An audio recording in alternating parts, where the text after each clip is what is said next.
Hi folks, this is Danny at Bradley James Classics, and today's, well, I think they're a classic now, surely.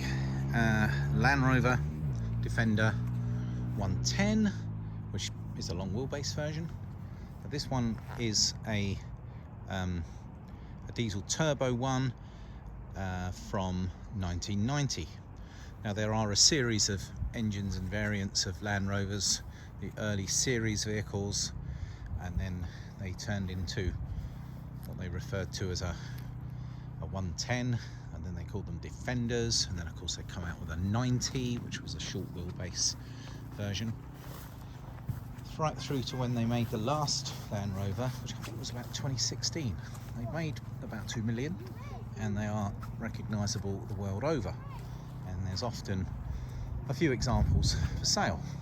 Now this particular one has come in as a part exchange against one of our classic cars, and I must say it is well, visually it's very attractive. It looks to have been very well looked after. I can assure you it drives very nicely with no known faults, and capable of pretty much going anywhere and doing anything, as Land Rovers tend to. There's a couple of mods that I've noticed. Now, bearing in mind this would have started life as a pickup, meaning it isn't a Safari or the County.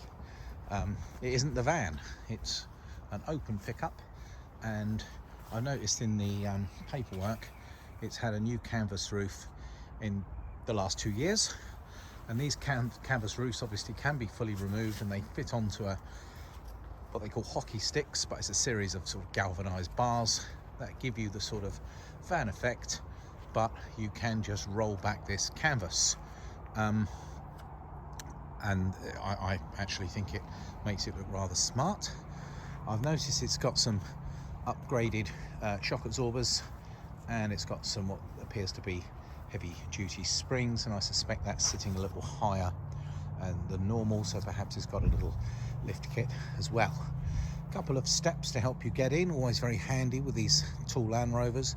There's a snorkel fitted on the side, which wouldn't have been there at the factory. You've noticed it's got a bull bar on the front that wraps around and protects all the panels, and it looks as if it's got a sort of a fold down radiator cover for winter use. I'm guessing that's what that's for. And actually I can see down there it's got a steering guard as well. There's so many accessories for Land Rovers. I'm sure there's stuff I probably haven't spotted, but that was the stuff I did spot almost straight away when the vehicle come into us today. But the most important thing with these Land Rovers, you've got to make sure that well-known ladder chassis is in good order. Now, we've had the opportunity to inspect this on the ramp. This was only MOT'd this week, and now that's not the same as looking at it under the ramp, but I can assure you we've looked under the car and we have observed that the car is in fact very solid underneath. From memory, the only things that got picked up on the MOT was some surface corrosion on the discs. Now that's due to a lack of use, but in the relatively short drive I've given it, that's enough to get those back to be as new. And it did mention some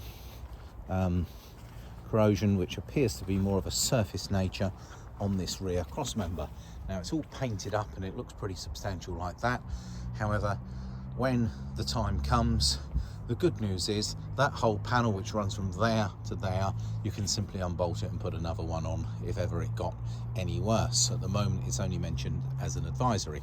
Now and I believe I just mentioned all the advisories, and in fact if you look back through the MOT history on this Land Rover, it will verify the quite remarkable mileage under 100,000, which is can't be many 1990 Land Rovers with under 100,000.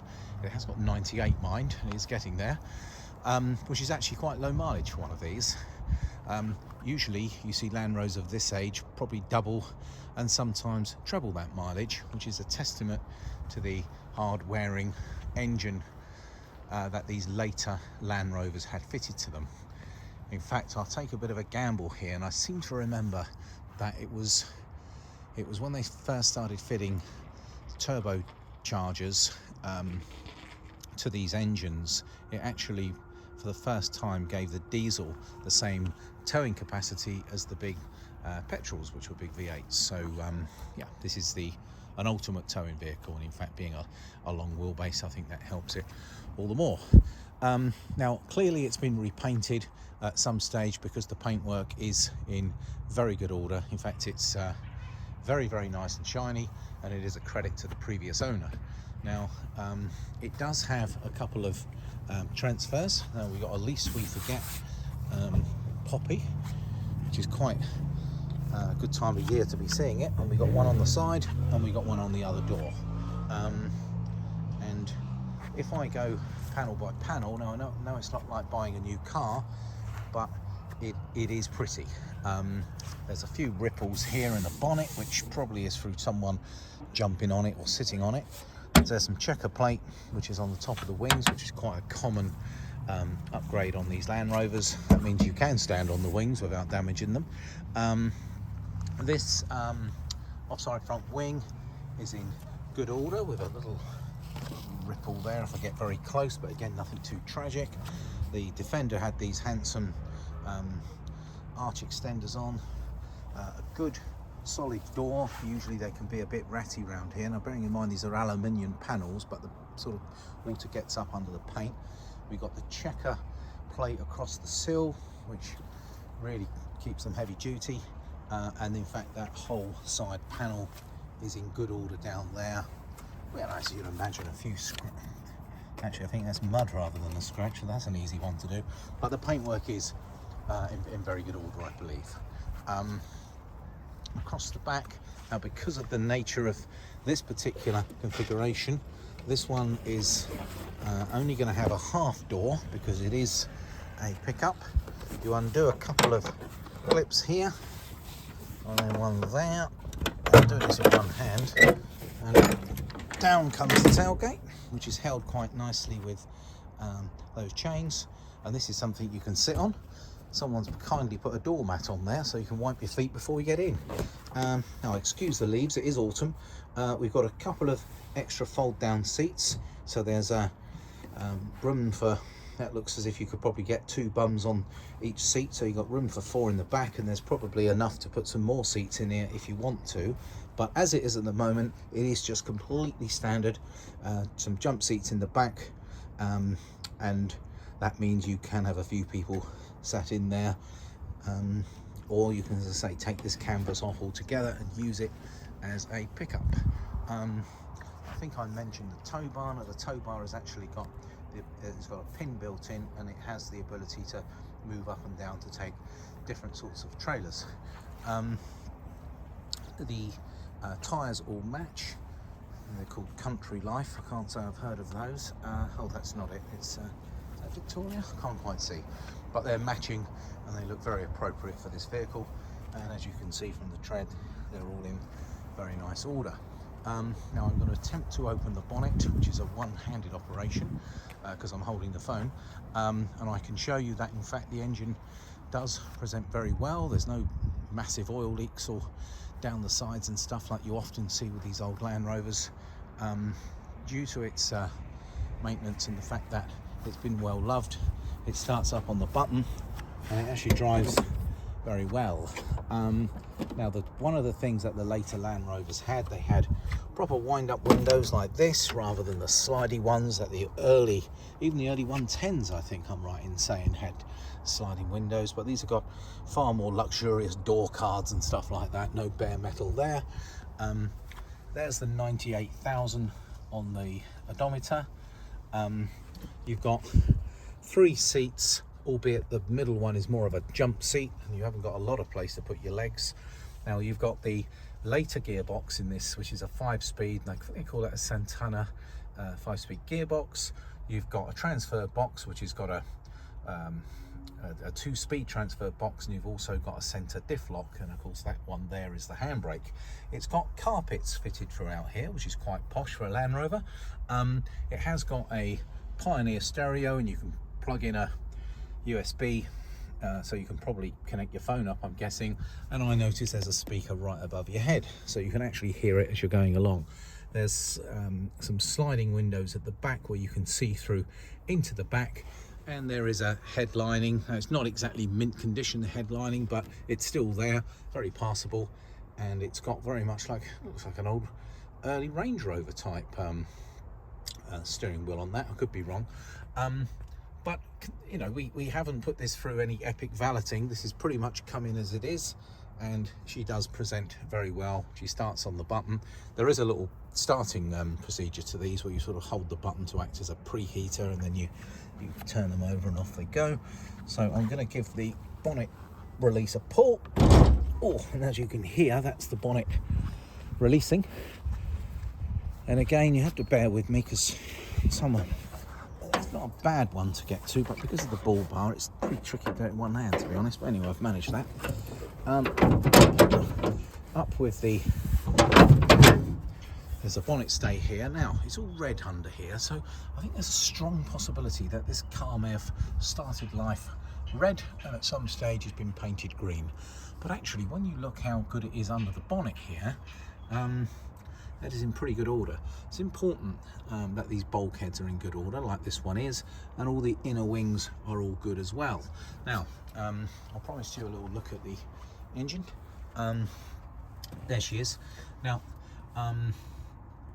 they did upgrade these engines, and this is a 2.5, which is a big step up from the 2.25s that it used to have, but they did make them a lot more heavy duty with stronger pistons, longer stroke, hence the bigger CC, and that could handle a turbo, which is a Garrett, I think it's a Garrett T2 sat there, and that extra turbo boost did make a huge difference to the performance of these diesels. They were never the fastest thing on the planet, and they never will be, because they're a bulky old vehicle, but actually the turbo on these did give them the necessary boost to get these cars moving quite nicely.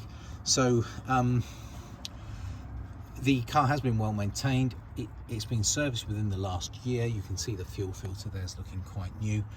They are actually very easy to work on, and there's so many specialists and parts available. Probably one of the cheaper cars to buy parts for, which are very plentiful. And I'm just going to show you around underneath the bonnet there and step away, and I'll give you one final walk around the vehicle. 98,000 miles, Land Rover Defender with a couple of extras on, very good paintwork, does present very nicely, super solid underneath, and actually if you look back through MOT history, you'll never see this vehicle failing on the usual corrosion, which is a killer for these Land Rovers. Obviously it's not a perfect as new vehicle, it is getting on a bit. In fact, remarkably, it's heading towards, oh my word, it's 1990, so yeah, incredibly, that's now 32 years old, which is well, a bit of a surprise that suddenly what was a modern Land Rover is hitting that modern classic status already. We have had the benefit of being underneath, and on our workshop ramp we can vouch for it being very solid underneath, and it's all undersealed nicely, and that will keep corrosion at bay. I suggest that's done every couple of years on one of these vehicles, and importantly it does drive very well. So folks, if you're interested in this Land Rover Defender 110 pickup, it's the diesel turbo model, which was the first of the turbos fitted to their diesel engine, so it does go quite well. It's got a fairly recent canvas on the back, and paintwork, I'm not sure when it was done, but it looks to have been done in fairly recent times. It looks to have been fully repainted in this very traditional Land Rover green. Compared to some Land Rovers, it certainly is in pretty reasonable nick, but not too suspiciously clean. It does have a little scratch down here. I don't know if that's something that you would polish off or sort of leave that on there as a badge of honour, because it is a Land Rover. And it's in stock, and we will assist with a part exchange if required, And we also know a chap who's got a 7.5 ton truck and reasonable rates if you'd like to have it delivered anywhere in the UK. Or of course you can come to us in Overton and then you can have the car and you can drive the car away. We always give the vehicles the once over in our workshop before they go. A recent MOT, so the MOT will run through towards the end of 2023, and just 98,000 miles. Well, I hope the walk around video has been useful to give you an idea of the condition of this Land Rover.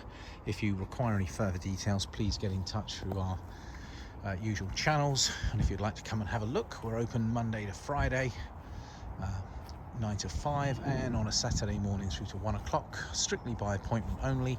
We keep all our vehicles inside, so we have to go and take it out of one of our many storage units if you're going to come and have a look. Well folks, this is Danny at Bradley James Classics signing out. Thank you for watching today's video.